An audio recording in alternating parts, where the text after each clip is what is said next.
Nós temos um compromisso com o eterno que assumimos no momento em que somos declarados filhos de Deus. Neste aspecto, nós temos então assumindo uma responsabilidade. Isso implica, obviamente, em uma mudança de vida. Em outros aspectos e outras considerações, seria no momento em que nós nascemos de novo.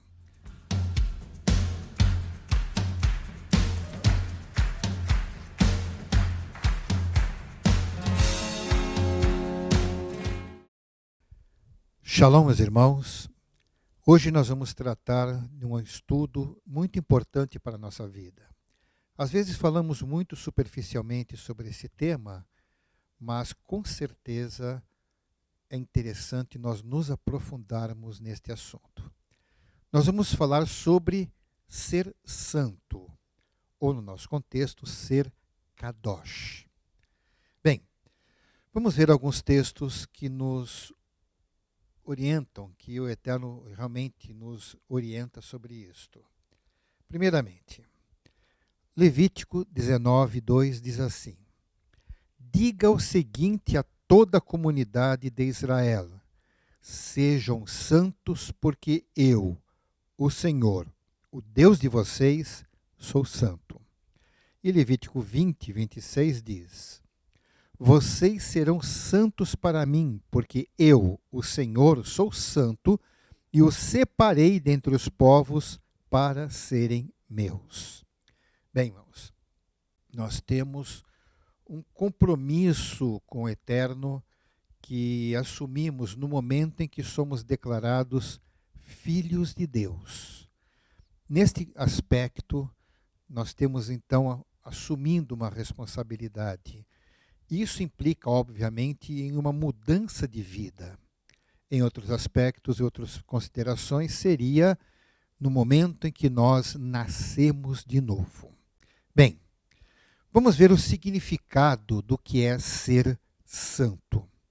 Nós sabemos que o conceito comum das pessoas, santo é um ser perfeito, que tem poderes sobrenaturais, que tem qualificações que o colocam num nível acima do ser humano.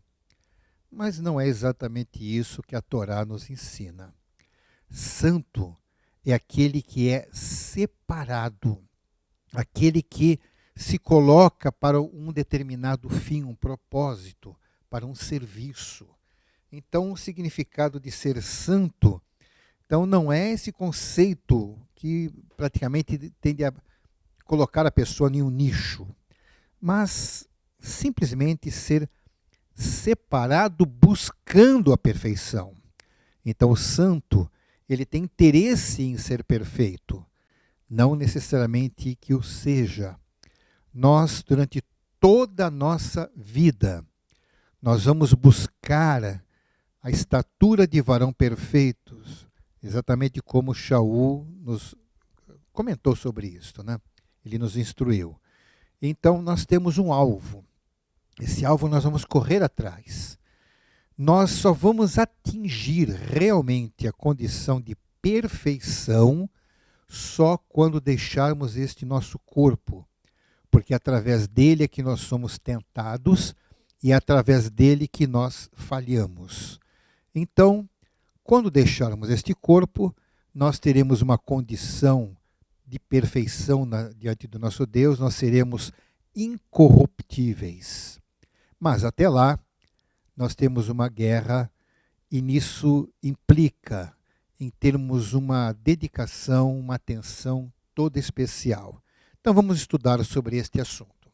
Bem, primeiramente nesse conceito de busca da perfeição, nós vamos entender que, como separados, a separação do messiânico deve ser voltada para nos separarmos de todo o mal e toda impureza, conforme diz o texto de 1 Coríntios, capítulo 5, verso 9 a 11, que diz: já por carta vos tenho escrito que não vos associeis com os que se prostituem.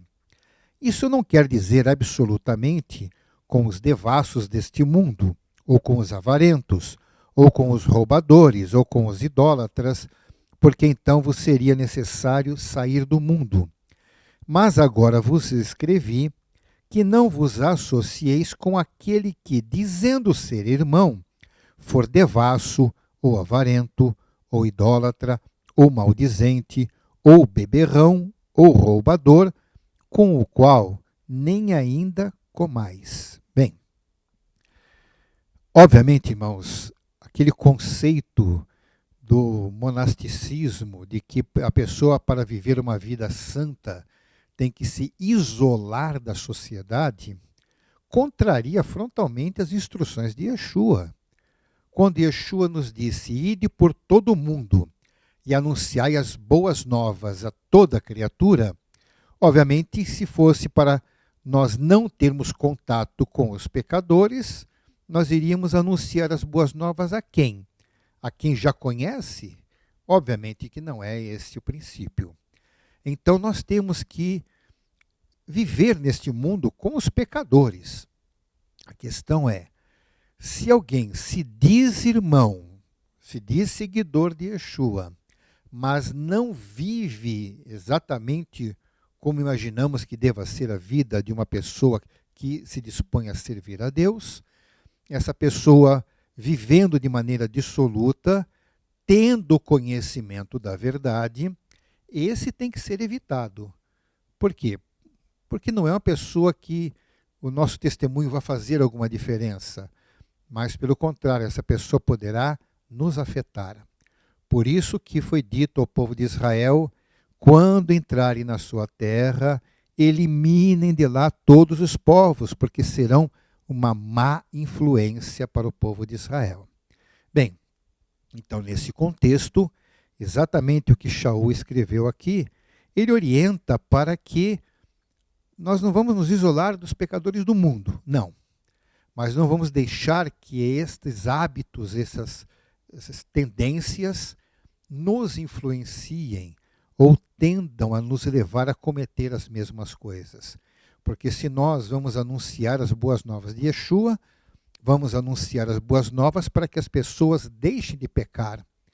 Mas se é uma pessoa que possa nos influenciar, então nós devemos cortar o relacionamento, nem sentar para comer com a pessoa. Essa é a recomendação de Shaul. Então, irmãos, vamos analisar um aspecto. Como que começamos o nosso processo de santificação? Ele começa exatamente no momento em que aceitamos Yeshua, o Mashiach, como Senhor e Salvador da nossa vida. Então, ele é realmente aquele com quem nós vamos viver e deixar influenciar a nossa vida. A nossa separação tem que ser realmente muito especial. A separação do messiânico de tudo aquilo que realmente nos afeta. Vamos ver exemplo da primeira carta também de Shaul aos Coríntios, capítulo 6, de 9 a 11, que diz assim: Vocês não sabem que os perversos não herdarão o reino de Deus? Não se deixem enganar. Nem imorais, nem idólatras, nem adúlteros, nem homossexuais, passivos ou ativos, nem ladrão, nem avarentos, nem alcoólatras, nem caluniadores, nem trapaceiros herdarão o reino de Deus. Assim foram alguns de vocês, mas vocês foram lavados, foram santificados, foram justificados no nome do Senhor Yeshua Mashiach e no Espírito do nosso Deus. Então, irmãos, não importa o que foi feito anteriormente. É muito possível que cada um possa até se identificar com algum tópico dessa lista que foi citada por Shaul. Como ele disse, vocês já foram isto. Não importa se fizeram, se não fizeram, se foi algo diferente, mas importa o seguinte: aquilo que vivíamos antes não é o que vivemos agora. E por que não vivemos mais a mesma coisa que fazíamos antes?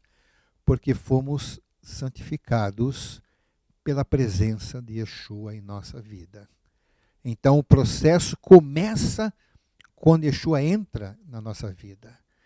E não é um processo completo, instantâneo, mas é algo que nós vamos ter que vivenciar continuamente.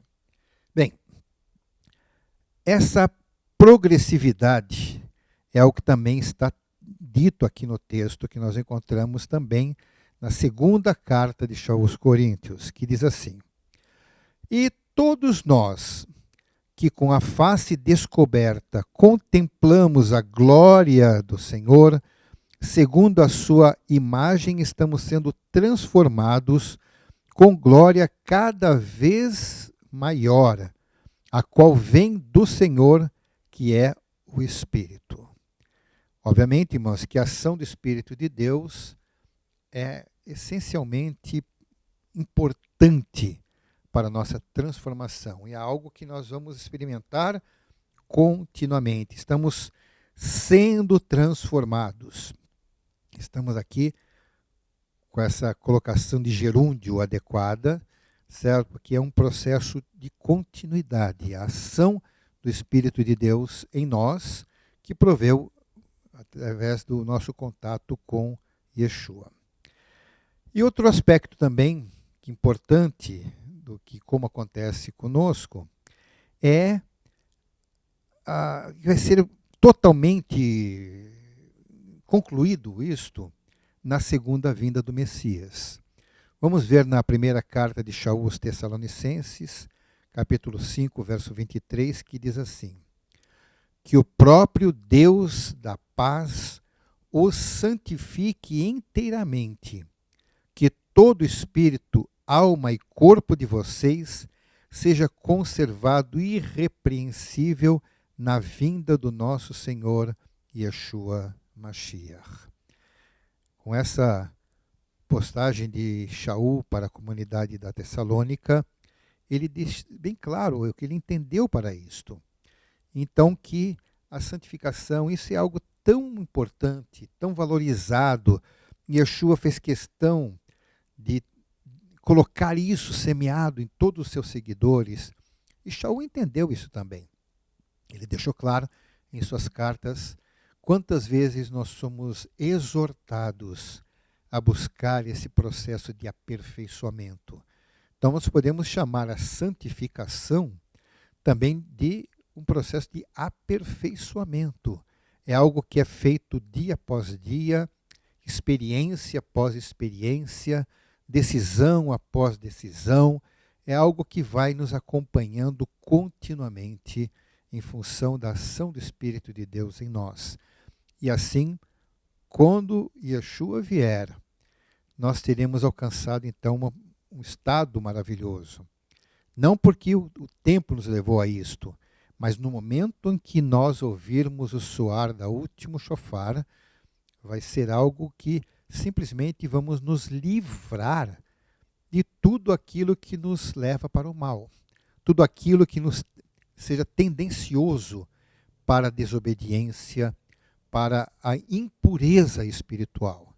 Então nós vamos viver de maneira completamente distinta agora. Mas, no final vai ser assim. Mas até que isso aconteça, nós devemos ter algumas atitudes que são realmente importantes para nós. Primeiramente, vamos ver como nós devemos fazer para que haja um processo de santificação em nós. Primeiramente, que atitudes temos que tomar?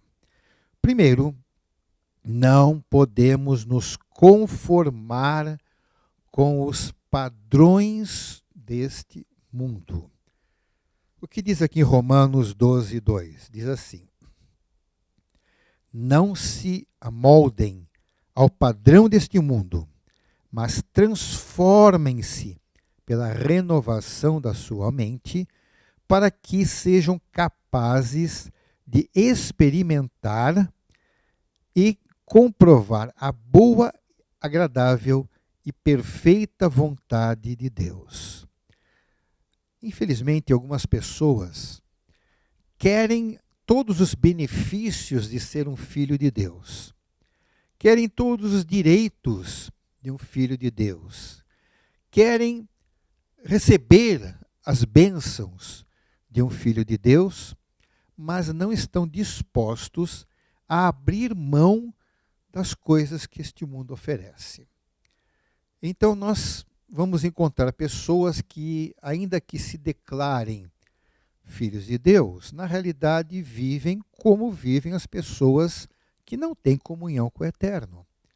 Ou seja, o mundo passa a ser um padrão e as pessoas se moldam a esse padrão, se conformam, ficam moldados naquele modelo que não é exatamente o que aprova o nosso Deus. Nós sabemos que em vários aspectos, estudamos nos textos, que, principalmente em Deuteronômio, que o Eterno odeia o que as nações fazem por não segui-lo. O Eterno odeia a idolatria, a imoralidade, todo o mal que a sociedade muitas vezes considera normal, considera aceitável. Mas se o Eterno odeia isto, o que nós vamos fazer? Queremos que Deus nos abençoe e ao mesmo tempo vamos concordar com estas coisas? Obviamente que isso não é o adequado. Não é isso exatamente que as Escrituras nos dizem. Então, a recomendação de Shaul: não se moldem aos padrões deste mundo. Esse mundo não tem realmente, tudo bem, não é só coisa ruim. Muitas coisas no mundo são aprendidas com a vontade de Deus. Nós sabemos que o mundo não aprova que as pessoas sejam ladrões, mas as pessoas aceitam ser ladrões. O mundo não aprova nenhum tipo de devassidão, porque acha que é errado, mas ao mesmo tempo as pessoas fazem isto. Então é uma coisa que é quase como faça o que eu digo, mas não faça o que eu faço. Este é o modelo do mundo, mas nós não vamos ter que usá-lo, nós não vamos nos moldar pelo que o mundo faz, pelo que o mundo diz, mas sim, quem realmente quer servir ao Eterno vai querer saber o que é que o Senhor quer, o que o nosso Deus quer. E uma vez que nós já sabemos o que Ele quer, é isso que nós vamos querer, é isso que nós vamos fazer. E se não é agradável, se não gosta de fazer, ainda assim nós vamos nos esforçar para fazer. Porque no momento em que nós sabemos que aquilo que fazemos é agradável ao nosso Deus, passará a ser agradável também a nós. Há muitas pessoas que, até mesmo vemos exemplo, daquele jovem que buscou a presença de Yeshua para saber o que ele tem que fazer para ele dar a vida eterna. Quando soube que ele teria que valorizar mais a presença de Yeshua do que os seus bens, ele saiu triste porque era rico. Ou seja, a sua vida material era mais importante do que a vida com o Eterno. Muitas pessoas agem assim. Alguns simplesmente não querem dar o passo para reconhecer Yeshua como Mashiach e Salvador, porque pensam, não, mas eu vou ter que deixar de fazer aquilo, vou ter que deixar de fazer isto, isso que eu gostaria de fazer já não vai ficar bem. Então é melhor eu não seguir Yeshua, mas continuar com essas coisas. E outros já agem até de maneira menos sensata. Dizem, eu quero seguir Yeshua, eu agora sou seguidor de Yeshua. Mas a sua vida não muda, continua fazendo as mesmas coisas. Para um grupo de pessoas, ele quer se mostrar, olha, aqui eu sou santo. Com outro grupo de pessoas, aqui estou eu, junto com vocês. Tem uma vida dupla. Fica, conforme a linguagem que encontramos em alguns textos bíblicos, fica cocheando entre dois pensamentos. Vive cambaleando de um lado para outro, uma vida modelar e uma vida devassa. Não pode ser assim. Isso não é santidade.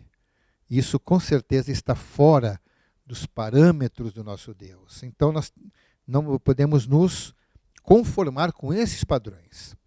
Outra coisa importante, nós temos que renovar a nossa mente.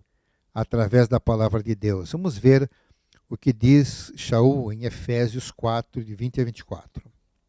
Diz assim: Todavia, não foi assim que vocês aprenderam do Messias. De fato, vocês ouviram falar dele e nele foram ensinados de acordo com a verdade que está em Yeshua. Quanto à antiga maneira de viver, vocês foram ensinados a despir-se do velho homem que se corrompe por desejos enganosos, a serem renovados do modo de pensar e revestir-se do novo homem, criado para ser semelhante a Deus, em justiça e em santidade provenientes da verdade. Então, primeiramente, nós vamos ver que se não mudarmos a nossa cabeça, ou seja, a nossa mente, vai ser muito difícil a pessoa deixar as coisas deste mundo. Nós temos que mudar completamente a maneira de pensar. E como isso acontece? Quando nós conhecemos as Escrituras e deixamos realmente o Espírito de Deus agir em nós, gravando isso no nosso coração. Então, costumamos dizer que quando a pessoa nasce de novo, ela passa a gostar do que Deus gosta e a não gostar do que Deus não gosta. O que acontece com as pessoas que não têm Yeshua na sua vida, que não nasceram de novo? Gostam do que Deus não gosta e não gostam do que Deus gosta. Então nós temos que mudar isso. Como faremos isso? Com nossa decisão, nosso pensamento, nosso raciocínio, nossas escolhas. Nossas escolhas não devem ser feitas com as emoções.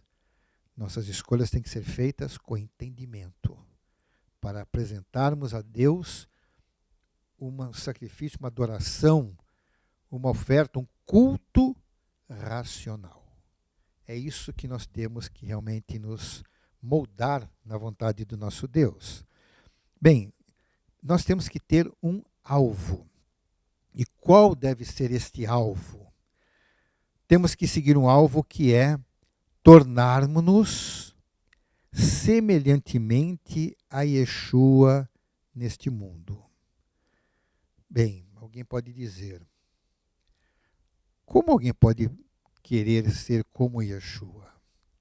Yeshua foi tão especial, Yeshua falava com tanta autoridade, Yeshua fazia milagres, Yeshua era Yeshua. Só que Yeshua disse, vocês vão fazer as mesmas obras que eu faço, e maiores ainda, porque eu vou para o Pai. Yeshua, enquanto ser humano, ele fazia aquilo que qualquer pessoa poderia fazer se quisesse fazer. Então ele deu um modelo. Então nós temos que ter um alvo. Não que vamos conseguir a perfeição de Yeshua nesta vida, não. Vamos ser bem realistas. Afinal de contas, Yeshua nunca pecou. E se Yeshua nunca pecou, todo mundo que já pecou já não está igual. Você não pode dizer que você vai ser igual a Yeshua porque você já pecou. Todos nós já pecamos. Então nós já temos uma deficiência em relação à santidade de Yeshua. Porém, ele é o nosso grande modelo. Eu não sei se alguém já pensou em seguir o modelo de Moshe. Quero viver como Moshe, como ele foi. Outros podem pensar, eu quero ser como Samuel foi, ou como Davi foi, ou como qualquer outro personagem, como Paulo foi. Esses modelos, sinceramente, não servem. Por quê? Porque todos esses personagens foram tão falhos quanto nós, tão deficientes como nós. O Eterno os usou em determinado momento, mas não foi pela santidade deles. Deus manifestou a sua santidade através deles. Mas todos falharam. Moshe falhou, Davi falhou, Paulo falhou, todo mundo cometeu seus erros. Então o modelo que nós temos que considerar é o próprio Yeshua, porque ele nunca falhou. Então nós temos que ter um alvo, e esse alvo nos leva à santificação.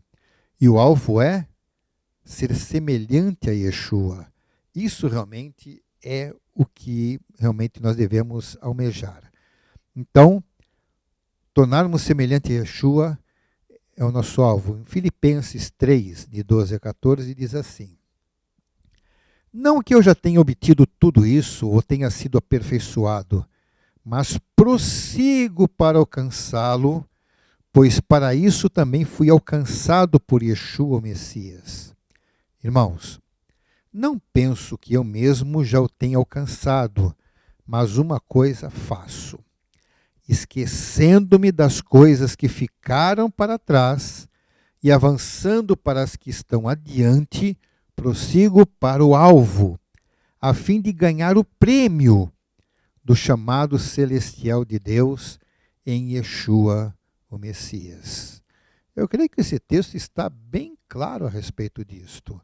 Então, como ele disse mesmo, ele começou já falando assim, não que eu tenha obtido tudo, não.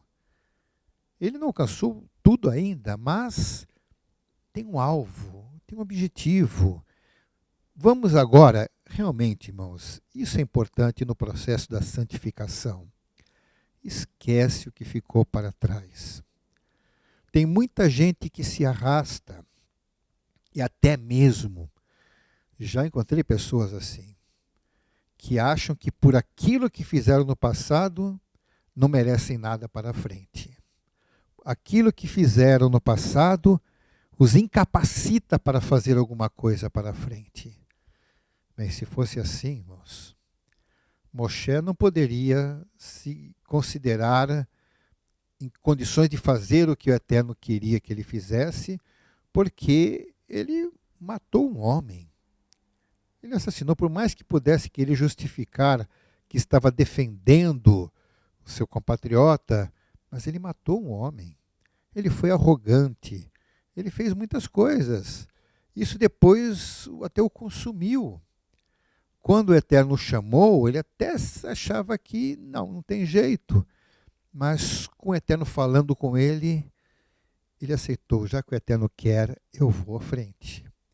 Se ele ficasse remoendo as coisas que ficaram para trás, ele não iria fazer aquilo que o Eterno queria usá-lo. E porque ele deixou o passado para trás e olhou para a frente, é que Moshe se tornou o que nós sabemos que ele se tornou. Que ele fez aquilo que nós sabemos que ele fez. E que o Eterno abençoou da maneira que nós sabemos que ele foi abençoado. Isso porque não olhou para trás. E se formos analisar tudo isto, nós vamos ver todos os personagens. Já imaginou se Davi se conscientizasse? Eu pequei tanto que agora Deus me rejeitou e eu não posso, agora acabou para mim. Se acontecesse isso com o Davi, o que iria acontecer? Nós não teríamos um texto que encontramos em que diz que Davi foi um homem segundo o coração de Deus.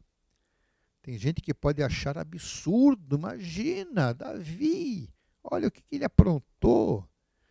Bem, se você não consegue perdoar Davi, o problema é seu. Mas Deus o perdoou. Por quê? Porque ele se humilhou, porque ele se arrependeu. E ele foi em frente. Até o fim da sua vida, ele confiava no Eterno. Então, não foi alguma coisa que ele fez de errado que fez com que ele desistisse. Então, não olhe para o que ficou para trás. Olhe para o que o Eterno quer fazer à frente. Isso faz parte do processo de nos separarmos, ou seja, da santificação, para servirmos ao nosso Deus, nos dedicarmos ao nosso Deus. Uma ferramenta enferrujada pode ser útil? Bem, talvez no momento em que estiver enferrujada não seja útil. Mas se uma vez for tratada, lubrificada, corrigida, consertada, ela poderá ser útil novamente. Então, irmãos, o Espírito de Deus nos transforma. E, acima de tudo, o que mais atrapalha a nossa vida é o pecado. Mas a partir do momento em que o pecado foi justificado pelo sangue de Yeshua, esquece o que passou, olhe para a frente. Mas eu não posso fazer, o Eterno é quem nos capacita. esteja sempre pronto para fazer alguma coisa. Outro aspecto importante nesse processo, nós temos que ter um propósito firme no coração de não nos contaminarmos com os conceitos do mundo. Como a nossa cabeça é permeável. Nosso cérebro, ele começa a trabalhar com um monte de informações. E nós temos que ter capacidade, o juízo de sabermos escolher de maneira correta. Então, nós temos que ter um propósito firme de não nos contaminarmos, ou seja, temos que ter um filtro muito eficiente daquilo que nós vemos, daquilo que ouvimos, daquilo que sentimos, do que provamos. Nós temos que ter um filtro bem aguçado.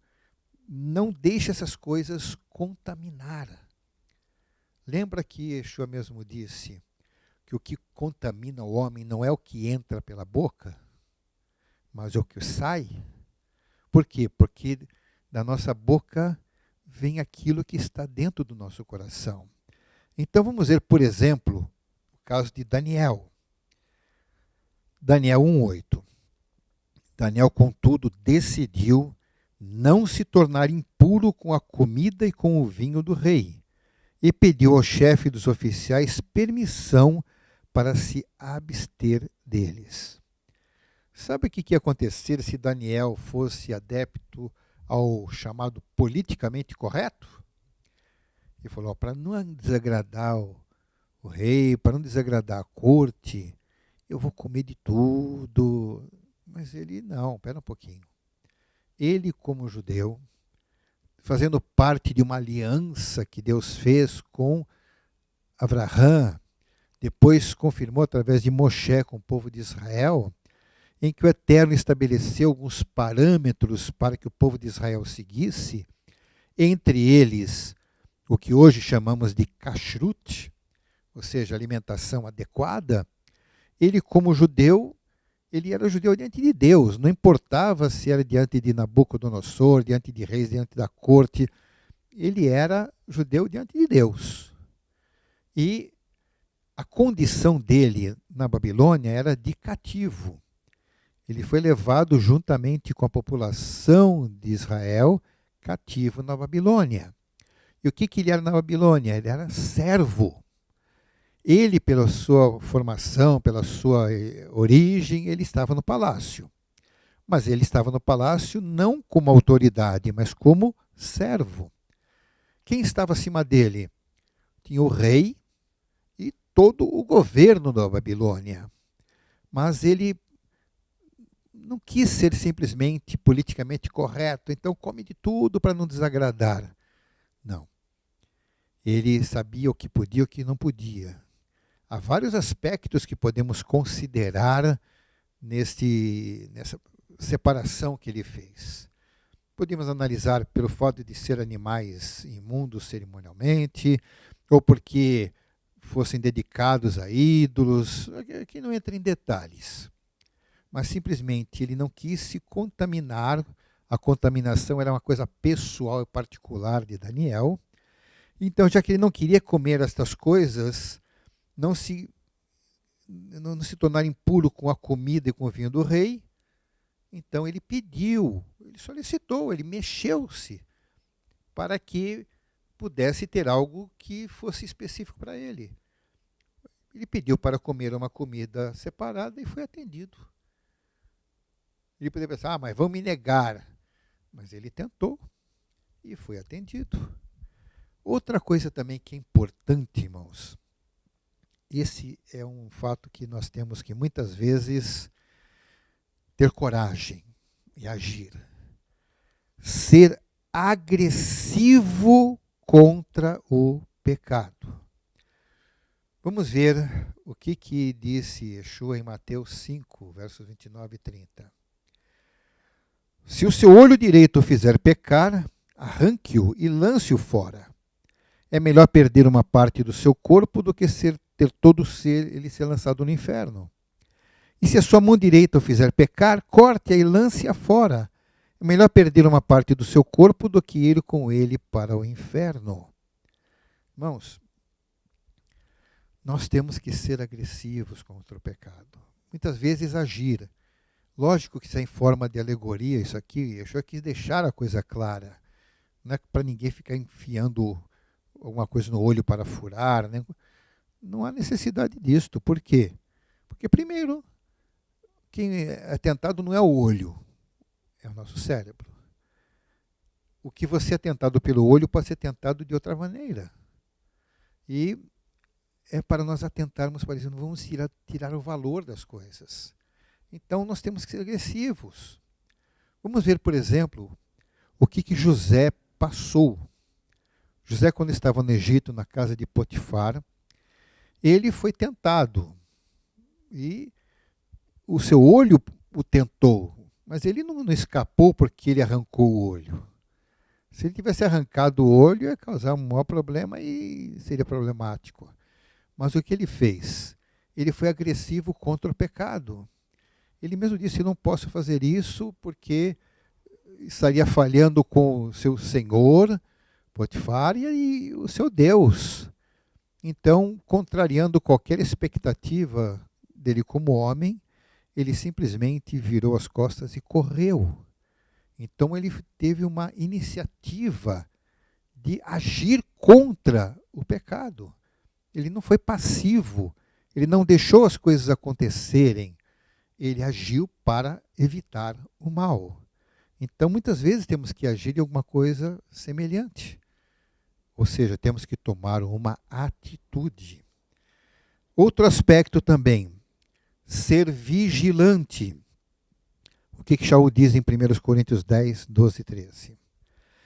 Assim, aquele que julga estar firme, cuide-se para que não caia. Não sobreveio a vocês tentação que não fosse comum aos homens.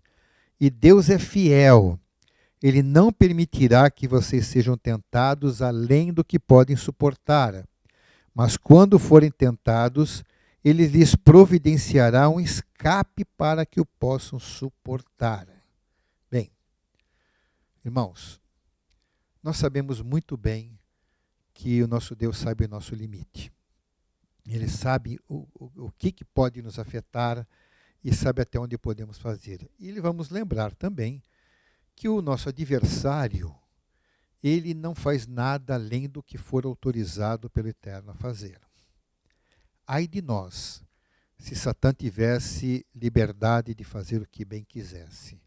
Ninguém ficaria em pé. Ninguém iria suportar nada. Mas ele só pode fazer até onde o Eterno permitir que ele faça. E exatamente como Shaul escreveu aqui, que nós somos tentados naquilo que é comum aos homens. Não haverá em nós nenhuma tentação sobrenatural daquilo que nós nem conhecemos direito. Nós somos tentados nas coisas comuns dos seres humanos. Nós somos tentados nas várias áreas da nossa vida, dos nossos sentimentos, nossas emoções, nossos impulsos, nossos desejos, porque nós somos traídos, enganados pelas nossas próprias fraquezas, nossos desejos muito fortes, as concupiscências. Então são coisas humanas, nada além disso. E o Eterno vai sempre providenciar um jeito de escaparmos. Sempre nós vamos ter condições de escapar. Quem pecar jamais poderá dizer que eu pequei porque não tinha outro jeito, não pude suportar. É melhor dizer, você pecou porque você acabou querendo fazer. Porque se você não quisesse, não teria feito. Nós só pecamos naquilo que nós queremos fazer. Às vezes, a fraqueza da carne é porque a carne quer fazer e você dá ouvidos à carne. Bom, vamos ser vigilantes, não vamos deixar ser pegos de surpresa. Outra coisa que é extremamente importante é que nós temos que ter a retenção da palavra de Deus no coração. Isso nos ajuda a buscar a santificação. Então, vamos ver o que diz João, na primeira carta de João, diz assim, 1 João 2, verso 14. Filhinhos, eu lhes escrevi porque vocês conhecem o Pai. Pais, eu lhes escrevi porque vocês conhecem aquele que é desde o princípio. Jovens, eu lhes escrevi porque vocês são fortes e em vocês a palavra de Deus permanece e vocês venceram o maligno. Irmãos, não tem coisa mais importante para vencermos Satã, nosso adversário, do que a palavra de Deus. É pela palavra de Deus que Yeshua venceu o adversário quando ele saiu do deserto, fraco pela fome, enfraquecido fisicamente e fortemente tentado. Olha só, Satã tentou Yeshua porque Yeshua, como ser humano, estava vulnerável. Ele era tentado do mesmo jeito que nós somos. Yeshua sentia as mesmas vontades até para pecar. Mas acontece que toda aquela tentação, que por sinal Satã utilizava até mesmo a palavra de Deus para tentar induzi-lo ao erro, mas Yeshua venceu o adversário usando as próprias Escrituras. Não vemos que Yeshua venceu por argumentos diferentes da Torá. Não. Tudo que ele falou já estava escrito. Então, para nós vencermos as tentações, precisamos conhecer as Escrituras. Precisamos saber o que a Bíblia nos foi escrita ali para nossa instrução. Porque se sabemos como tem que ser, vamos fazer o certo. Agora, e se nós não conhecermos? As pessoas pecam por ignorância? Pecam. E porque a pessoa pecou por ignorância, ela está desculpada, está justificada? Não. A inocência, o desconhecimento, a ignorância não justifica o pecado. O pecado continua sendo pecado. Mas as pessoas fazem por ignorância. Quantas coisas nós já não pecamos por desconhecermos? Mas a partir do momento que passamos a conhecer, já não fazemos mais. Então é tão importante termos o conhecimento. Então, João falou já sobre isto. Porque vocês são fortes e em vocês a palavra de Deus permanece e vocês venceram o maligno. Tão importante. Outras coisas que nós temos que usar de recurso também para vencermos, buscarmos a santidade de nosso Deus. Incline-se para os padrões e as tendências do Ruach HaKodesh. Vamos ver o que diz Shaul em Romanos, capítulo 8, versos 5 e 6. Quem vive segundo a carne tem a mente voltada para o que a carne deseja. Mas quem, de acordo com o Espírito, tem a mente voltada para o que o Espírito deseja. Então, a mentalidade da carne é morte, mas a mentalidade do Espírito é vida e paz. Isso está de acordo com o que nós já temos comentado sobre isto. Quem nos ensina todas as coisas é o Espírito de Deus. Até quando falamos que a palavra de Deus faz diferença em nós, obviamente que a palavra de Deus só vai ser compreendida pelo Espírito de Deus. O Espírito nos leva a conhecermos e entendermos a palavra. Mas, ao mesmo tempo, o Espírito de Deus, ele age direto em nós. Aquilo que normalmente é chamado de consciência, ou seja, aquilo que nos avisa quando alguma coisa está errada, na realidade, é o Espírito de Deus usando a palavra de Deus. Ele que vai realmente agir em nós para podermos ter condições de podermos escolher entre o bem e o mal, entre a obediência e a desobediência. Então nós temos que nos moldar pelos padrões do Espírito de Deus, porque Ele vai nos avisar sobre todas as coisas. Então é fundamental que nós deixemos aberto o nosso corpo, nossa maneira de ser, para que o Espírito de Deus haja em nós. É muito importante.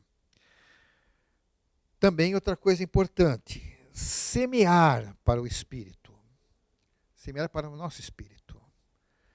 Gálatas 6, versículo 8 diz: não se deixem enganar, de Deus não se zomba, pois o que o homem semear, isso também colherá. Quem semeia para a carne, da carne colherá destruição. Mas quem semeia para o Espírito, do Espírito colherá a vida eterna. Irmãos, vamos fazer uma análise. Nós conhecemos nomes de pessoas que se destacaram, são notícias, são nomes conhecidos, porque investiram muito para adquirir riquezas. Investiram muito para que o seu nome fosse conhecido. Investiram tempo, esforço físico para serem famosos. E conseguiram. Então, pessoas que se dedicaram muito a ganhar dinheiro, fizeram de todos os meios lícitos e ilícitos para ganhar muito dinheiro. E a pessoa ganhou tanto dinheiro que ficou famoso. E falamos de muitos que deram certo, porque se esforçaram, se dedicaram. Bem, semearam na carne, colheram na carne. Está errado isso? Bem, até que ponto isso é lícito? Nós temos necessidade, lógico, nós temos algumas ambições, são aceitáveis. Mas se somente semearmos na carne, nós só vamos colher na carne. De vários tipos, podemos falar muito sobre isto. Mas a palavra diz que nós devemos semear no Espírito. Por quê? Quando semeamos no Espírito, ou seja, vamos investir nas coisas do Espírito, nós vamos crescer, ter vida. As coisas do Espírito são melhores. O que semeia no Espírito, do Espírito colherá a vida eterna. Pessoas, podemos citar até vários nomes de pessoas famosas que ficaram bilionários, pessoas mais ricas da terra. Durante séculos, nós vamos ouvir falar de pessoas assim famosas, que semearam na carne e colheram na carne, mas quando morreram, o que eles colheram do Espírito? Se todo investimento na sua vida foi na carne. Em compensação, pessoas que, às vezes, pouco ouvimos falar, semearam muito no Espírito, não conquistaram muitas coisas na carne, não ficaram milionários, não ficaram famosos, mas, ao mesmo tempo, por investirem no Espírito, quando chegarem diante de Deus, ali serão exaltados, porque aqui quem se humilha será exaltado pelo Senhor. Vamos colher a vida eterna. O que adianta ter uma vida limitada, cheia de posses, e não ter vida eterna na presença de Deus? Então é preferível ter pouca coisa material e muito do Espírito de Deus, da presença de Deus, e vida eterna. Então nós temos que olhar esses valores. Então, quando nós valorizamos as coisas do Espírito, estamos investindo em santidade, separação. Estamos investindo naquilo que realmente é importante. Mas temos que buscar ardentemente ter o mesmo procedimento que Yeshua, pois ele é nosso perfeito padrão de santidade. Por quê? Porque nós encontramos nisto na carta de Pedro. Está escrito isso desde o texto original que nós lemos no princípio. Sejam santos, porque eu sou santo. 1 de Pedro 1,16. Irmãos, Deus está chamando a sua comunidade à santidade. Pelo precioso sangue do Cordeiro, Ele nos resgatou do pecado para sermos participantes da sua santidade. Nós devemos responder a este chamado, a este sublime chamado para buscarmos a santidade, a separação para o nosso Deus. É algo que se faz todos os dias. Quanto mais nós formos experientes nisto, melhor será a nossa vida com o nosso Deus. Ah, mas a vida fica difícil, limitada, não tem muitas coisas. Mas ter paz com Deus, irmãos, não tem preço. A pessoa mais rica deste mundo, sabemos que várias pessoas têm bilhões de dólares, bilhões de euros em suas contas, seu patrimônio, mas não tem um pingo de paz com Deus. Não sabem o que é ter paz com Deus. Eu prefiro ter meu salário bem contadinho, bem limitado. Mas 1 segundo de paz com Deus vale mais do que todos aqueles bens. Vamos investir no que é importante. Vamos dedicar nossa vida realmente ao Senhor. Vamos buscar a santidade. Sem isso, nós não vamos agradar ao nosso Deus. E assim, irmãos, meditem sobre todos estes pontos. Deixe que o Espírito de Deus fale ao seu coração e te oriente. Valorize a santificação, porque nada mais nessa vida será importante, mas conhecer e experimentarmos a tremenda comunhão com Deus que nós alcançamos pela santidade é o que realmente vale todo esforço de nossa parte. Dedique-se a isto e sem dúvida você será grandemente abençoado. E que o Eterno os abençoe. Em nome de Yeshua, o nosso Mashiach. E até o próximo sábado, quando teremos mais um assunto importante para a nossa edificação. Shalom para todos.